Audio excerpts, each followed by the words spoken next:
Continuaremos entonces con el estudio de los subespacios vectoriales.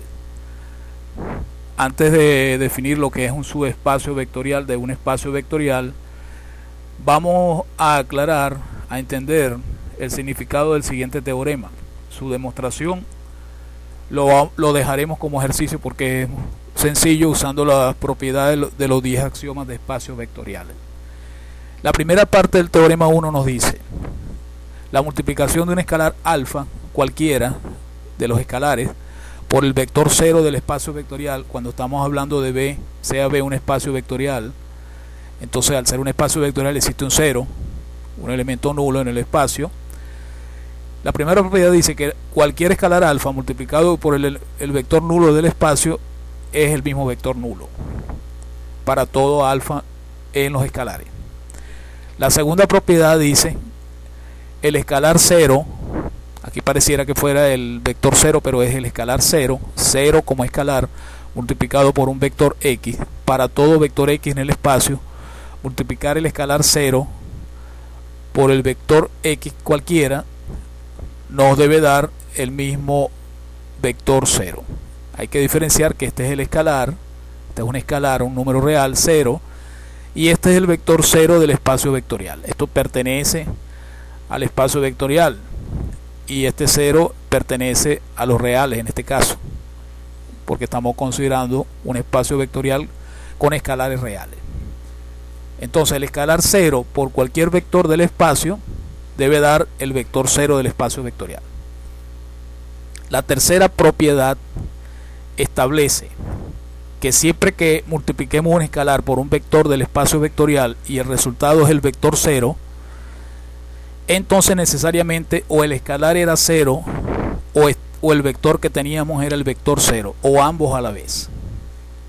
Es decir, es imposible que multiplicar un escalar por un vector da el vector 0 y que ninguno de los dos vaya a ser ni el escalar ni el vector 0. Eso es lo que establece la tercera parte del teorema. Esa tercera parte vamos a hacer un comentario aquí donde no es tan trivial, tan evidente como parece. Es decir, si la multiplicación de un escalar por un vector es 0, entonces tiene que ser 0 cualquiera de los dos. En el caso del teorema es cierto, pero no siempre es así. A veces uno tiene dos elementos que al multiplicarlos dan 0 y ninguno de los dos es 0. Un ejemplo de ello lo vemos en la matriz de orden 2×2. Si consideramos la matriz A, que está especificada en este ejemplo 0, 1, 0, 0, y la matriz B especificada como 0, menos 2, 0, 0, multiplicar A por B nos va a dar la matriz 0, o sea, el 0 del espacio vectorial de las matrices 2×2. Podemos verificar fácilmente las cuentas, y al multiplicar A por B, todas sus entradas van a ser 0, es decir, estamos hablando del 0. Este es el vector 0 del espacio vectorial de las matrices 2×2. Entonces aquí hay un ejemplo de dos elementos, digámoslo así, dos elementos de un espacio vectorial que al multiplicarlos no son 0, ninguno de los dos, y al multiplicarlos da 0.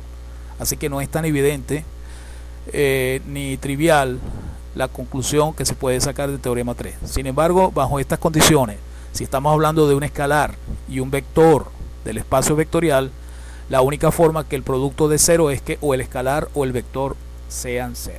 Entonces así entendemos bien la parte 3 del teorema. Y por último, la parte 4 establece que si multiplicamos el escalar menos 1 por cualquier vector x del espacio vectorial, cualquiera que sea el espacio vectorial, vamos a obtener el recíproco aditivo del elemento x, del vector x. Acuérdense que cuando se habló de un espacio vectorial se había hablado de una propiedad que decía que para todo x que está en el espacio vectorial debe existir un elemento que es el recíproco aditivo llamado menos x, que al sumarlo al vector que tomamos debe dar el vector 0. Esa era una de las propiedades, creo que era la 4 si mal no recuerdo, de los axiomas que se debe cumplir en un espacio vectorial. Pues bien, aquí estamos hablando de un espacio vectorial, entonces todo elemento tiene su inverso aditivo. Lo que establece en realidad la propiedad 4 es que podemos obtener el inverso aditivo de cualquier elemento del espacio vectorial multiplicando por el escalar menos 1 del elemento. Eso es lo que establece la propiedad 4. Bien, estas demostraciones las vamos a dejar como ejercicio al estudiante. No son complicadas, solamente para demostrar se debe usar los axiomas, los 10 axiomas del espacio vectorial y algunas consideraciones algebraicas de suma en los reales. Vamos a dejarlo como ejercicio la demostración. Sin embargo, en muchos libros de texto van a conseguir estas demostraciones completas. Seguimos adelante, entonces vamos ahora a definir formalmente lo que es un subespacio vectorial de un espacio vectorial B. Antes de entrar en la definición, probablemente un gráfico, un diagrama de Venn nos ayude a orientarnos.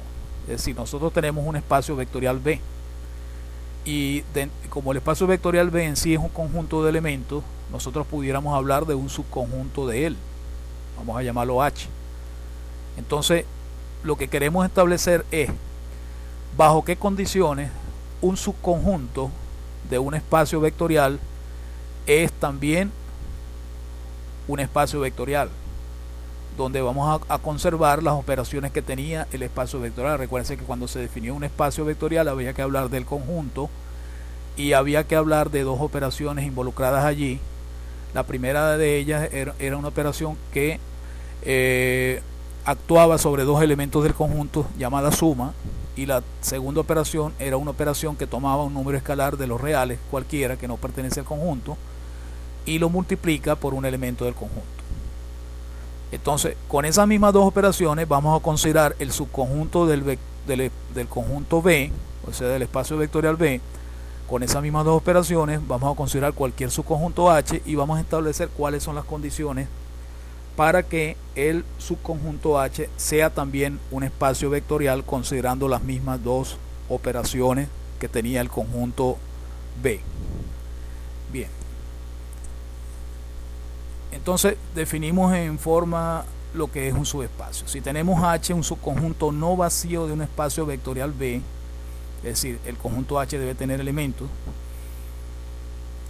y supongamos que H es en sí un subespacio, un espacio vectorial bajo operaciones de suma y multiplicación por un escalar definidas en B. Es decir, definimos que un subespacio de B es un subconjunto del espacio que también sea un espacio vectorial con las mismas dos operaciones que tenía el conjunto B. Bien, entonces esa es la definición de un subespacio vectorial. Entonces ahora vamos a establecer qué condiciones deben cumplirse para nosotros saber si cuando ya se tenía un espacio B, cuáles son los axiomas en sí que deben cumplirse en el subconjunto H para que sea también un subespacio.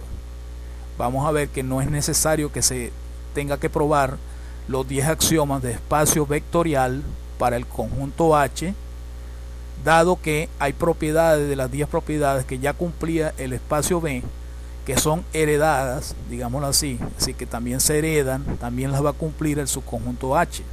De esas 10 axiomas que ya cumplía B, hay 8 propiedades o 8 axiomas que son heredados, es decir, que si lo cumple B también lo cumple H, y 2 axiomas que no necesariamente son heredados. Entonces, bajo esas condiciones, bajo esas estimaciones que estamos haciendo, nosotros tenemos que establecer que la forma de probar que un subconjunto es un subespacio vectorial de un espacio B es poder probar los dos axiomas que no son hereditarios, es decir, que no necesariamente se van a heredar en el conjunto, en el subconjunto H.